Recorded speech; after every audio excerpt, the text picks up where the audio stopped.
বাড়ির বাইরে ওরকম সাপ হয় নাকি গো?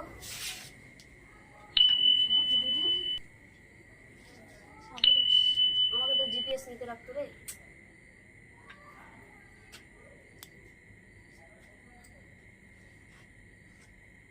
আগেই নিতে লাগতো জিপিএসটা। এই সাপ নিয়ে মোবাইলে কারামতি। দেখো সাবধান। দীপ কি লাগবে? দেখ তো জিপিএস নিতে পারিস নাকি? রনি দেখতো আমার সামনে যাওয়ার দৌড়ে আমি কাঁপতেছি ভাই।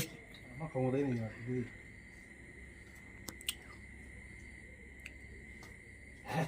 সরো সরো সরো সরো সরো। ধুমধাম করে ভাঙিয়ে বলবি।